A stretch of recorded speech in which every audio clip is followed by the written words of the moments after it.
Greetings dear children. Today we are going to continue with voices. In our last video we had discussed some simple things about voices.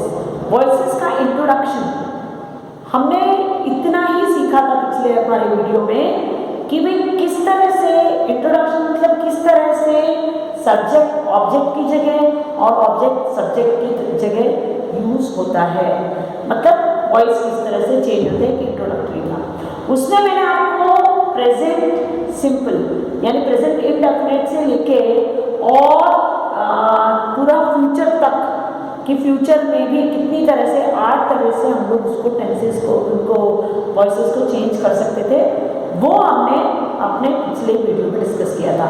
आज हम लोग ये पढ़ेंगे कि simple sentences के अलावा जैसे इंट्रोगेटिव्स होते हैं, एक्सक्लेमेटरी होते हैं, कमांड्स वाले होते हैं, कई तरह के वॉइसेस होते हैं, तो वो वॉइस किस तरह से चेंज किए जाएंगे वो आज हम लोग पढ़ने वाले हैं। मैं आपको एक चीज़ बताऊं कि जब हमने वॉइसेस की बात की थी, ठीक है, तो वॉइसेस में मैंने एक चीज़ आपको क्लियर बताई ना कि जब भी वॉइसेस जो हम लोग चेंज करेंगे, जो भी कोई वॉइस हम चेंज करते हैं एक्टिव टू पैसिव में, तो हम उसका मैं बार बार ये बात ज़रूर कहूँगी और ये बात आप लोग बिल्कुल दिमाग में रखें कि हम उस वॉइस का, उस सेंटेंस का, टेंस का फॉर्म चेंज नहीं करेंगे। यानी अगर वो प्रेजेंट में है तो प्रेजेंट में रहेगा, इवन अगर वो प्रेजेंट कंटिन्यूस में है तो कंटिन्यूस में रहेगा, सिंपल में है तो सिंपल में रहेगा, और अगर वो फ्यूचर में है तो फ्यूचर में ही रहेगा। इसमें नरेशन की तरह ऐसे कोई रूल्स नहीं होते कि इसको चेंज करना ही होगा कि जैसे सिंपल प्रेजेंट है तो सिंपल पास्ट में चेंज करेंगे, ऐसा नहीं है। तो अब मैं आपको बता देती हूँ कि हम इसे किस तरह से चेंज कर सकते हैं। Now we are going to do interrogative voices. Interrogative में हम लोग कैसे चेंज करते हैं, आप लोगों को हो सकता है वीडियो में पूरी तरह से नहीं नजर आ रहा हो, तो मैं आपको बता देती हूँ। Interrogative does he take notes, यानी कि जो WH वाले क्वेश्चन वाले सेंटेंस नहीं होते हैं, मैं उनकी बात कर रही हूँ। तो सबसे पहले मैंने एक एग्जाम्पल लिया, डस। आपको पता है इंट्रोगेटिव के लिए हम लोग डस, इज, वॉज, हैज, हैव, इस तरह के वर्ड्स, इस तरह के जो हेल्पिंग वर्ब्स है वो यूज करते हैं। डस ही टेक नोट्स, यानी कि इसमें शुरुआत हमने करी है हेल्पिंग वर्ब से, इंट्रोगेटिव से, तो अब हम इसकी शुरुआत जब हम इसको एक्टिव टू पैसिव, ये क्या था हमारा एक्टिव, ठीक है, एक्टिव टू पैसिव जब हम लोग बताएंगे, जब हम इसको चेंज करेंगे तो कैसे करेंगे, यहां भी ऐसे ही लगाएंगे, ठीक है। आर हिज नोट्स, अब हम लोग सोच रहे हैं आर क्यों, क्योंकि हमने जो ऑब्जेक्ट है वो प्लूरल लिया हुआ है, ऑब्जेक्ट हमारा प्लूरल है, लेकिन डस इसलिए बोला था क्योंकि ही सिंगुलर है, सिंगुलर मतलब सिंगल, और प्लूरल मतलब बहुवचन जिसको हम कहते हैं, ठीक है। और ये हमने क्योंकि पहले हमने सब्जेक्ट पहले लिया हुआ है और फिर ऑब्जेक्ट लिया है, लेकिन यहाँ हम लोग क्या करेंगे, पहले ऑब्जेक्ट यानी जो एंड में आया है, हमें ऑब्जेक्ट पता होना चाहिए। ऑब्जेक्ट से यहाँ केवल मतलब किसी वस्तु या चीज से नहीं है, बल्कि जिस किसी की बात यहाँ करी जा रही है, जो चीज बोली जा रही है, वो कोई चीज हो सकती है, कोई खाने की चीज हो सकती है ना, वो वहां पर कोई दूसरा एक व्यक्ति भी हो सकता है, कोई सब्जेक्ट भी हो सकता है। तो जिसकी बात हम लोग यहाँ पर कर रहे हैं, जो करता है, यानी कि डूअर, एक्शन करने वाला, उसको डूअर कहते हैं, वो ही होगा यहाँ पे।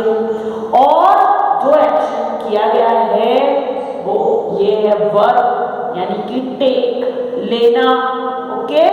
और नोट्स ये क्या है, ये वस्तु हो गई जिससे संबंधित हमने जो भी बात की। अब ऑब्जेक्ट पहले यानी नोट्स पहले आएंगे। नोट्स क्या है फिर से बता रही हूँ, प्लूरल। तो हम लोग ये देखेंगे कि नोट्स में कौन सा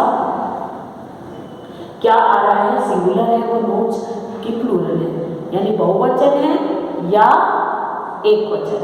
तो क्योंकि वो बहुवचन है नोट्स, तो are the notes, are notes, sorry his notes नहीं आएगा यहाँ पे, डज ही टेक नोट्स लिखा था हमने, इवन द नोट्स भी नहीं लिखा है। तो ये आपका क्या हो जाएगा, are notes take, take took, taken third form, मैंने पहले भी बताया था, फिर से बता रही हूँ, याद रखना है पैसिव में थर्ड फॉर्म का यूज होता है, ठीक है। तो आर नोट्स टेकन बाय, कौन है एक्शन, ही किसमें चेंज हुआ है, हिम, टेकन बाय हिम। और एक इंपॉर्टेंट बात कि अगर हम इंटरोगेटिव लिख रहे हैं, यहाँ हमने क्वेश्चन मार्क लगाया था, तो यहाँ भी हम लोग क्वेश्चन मार्क लगाएंगे, और क्योंकि ये एक्टिव है ये पैसिव है, ठीक है। ये आपको क्लियर हो गया। अब ये तो हुई हमारी इंट्रोगेटिव वाली बात। अब हम एक और एग्जांपल हम लोग ले लेते हैं, और वो हम लोग लेंगे WH वाले क्वेश्चन वाली बात। WH जैसे व्हाट डज ही टेक, इसी का हमने क्वेश्चन बना दिया। व्हाट डज ही टेक, ये क्या है, ठीक है। और पैसिव क्या होगा, पैसिव क्या होना चाहिए, व्हाट डज ही टेक। जो WH वाले यानी कि जैसे व्हाट हो गया, वेयर हो गया, हु, हाउ, हु, ये जो भी है ये सब WH वाले क्वेश्चंस में आते हैं। तो इसमें हम लोग क्या करते हैं, इसकी शुरुआत हम इसी से करते हैं। What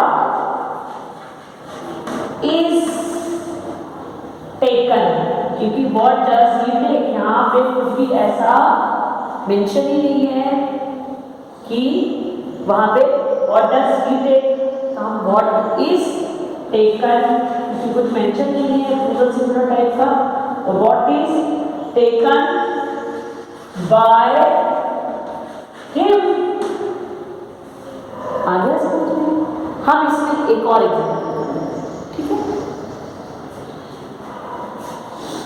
Where was she playing chess,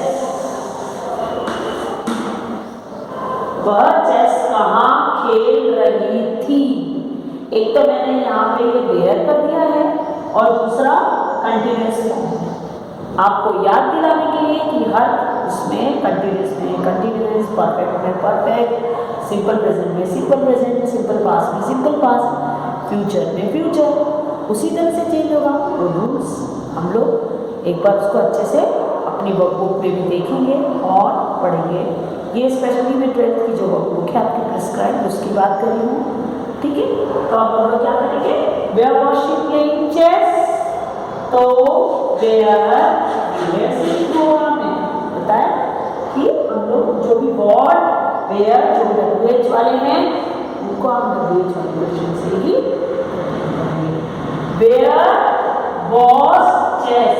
यहाँ पे चेस जो है एक कलेक्टिवली सिंगल है, जैसे क्लास होती है तो आप चेस में चाहे कितनी भी मोहरे हैं जो भी है, लेकिन क्योंकि वो एक गेम की बात हो रही है, एक स्पोर्ट की, तो इसमें हम लोग क्या बोलेंगे, वेयर वाज चेस, तो इसलिए वाज लगेगा क्योंकि ये सिंगुलर लेंगे हम चेस को, सिंगुलर है वो। तो where was chess, this is being, being, ठीक है, क्योंकि कंटीन्यूअस फॉर्म है, being played। फिर थर्ड फॉर्म, चाहे कुछ भी होगा आप लोग यहाँ पे थर्ड फॉर्म ही लिखेंगे।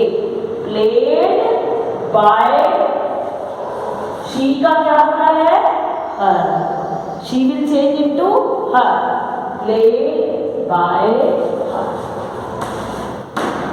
ये आपको इंट्रोगेटिव आई होप समझ में आ गया होगा। अब हम डिस्कस करेंगे एक्सक्लेमेटरी वगैरह, ठीक है। डियर स्टूडेंट्स, अब हम डिस्कस करेंगे एक्सक्लेमेटरी, कमांड वाले, है ना, कमांड वाले सेंटेंस वगैरह। तो सबसे पहले हम लोग कमांड वाले सेंटेंस की बात करें। कमांड वाले कैसे, जैसे open the door, close the window, take your bag, come here, यानी जहां हम लोग किसी को कमांड करते हैं। तो हम लोग आज वही बात करते हैं। तो सबसे पहले हम लोग एक एग्जाम्पल ले रहे हैं और इसमें भी हमको क्या है, हमें ये देखना है कि ये प्रेजेंट में पास में किस तरह से है। उसमें बहुत ज़्यादा हम लोगों को परेशान होने की ज़रूरत नहीं पड़ती। जैसे कम हियर, यानी हम किसी को कमांड कर रहे हैं, अभी ही कर रहे हैं। तो जैसे ओपन द डोर, जैसे ये ओपन द डोर, ठीक है, ये कमांड वाला सेंटेंस हो गया।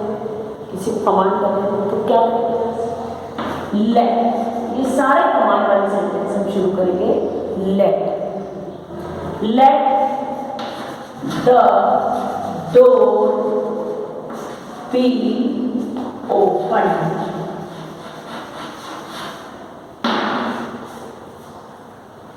ठीक है। अच्छा, ये हो गया let the door be open, let the door be shut.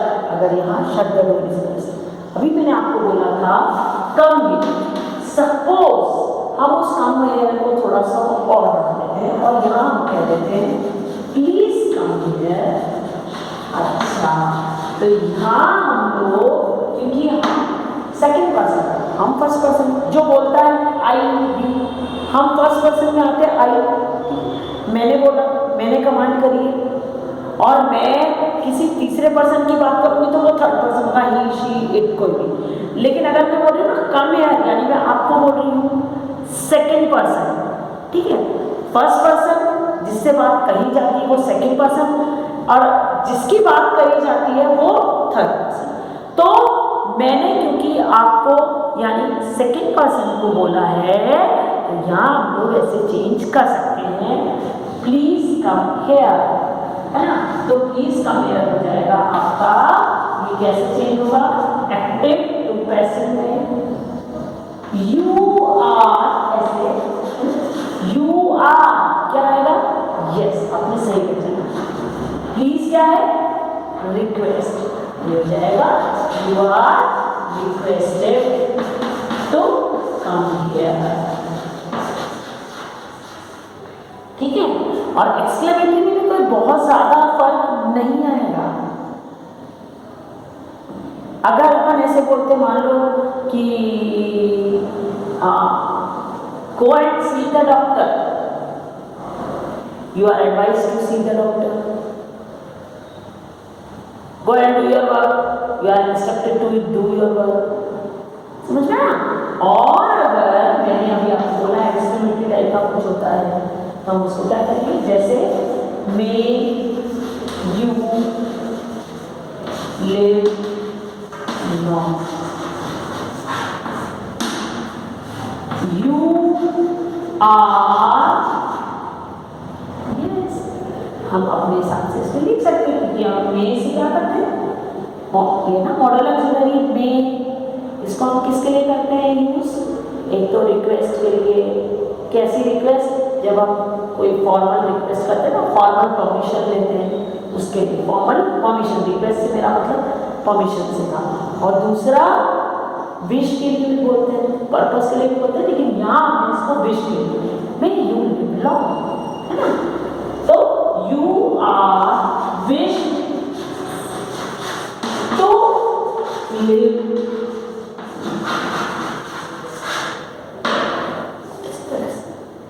I hope ये आपको पूरा समझ में आ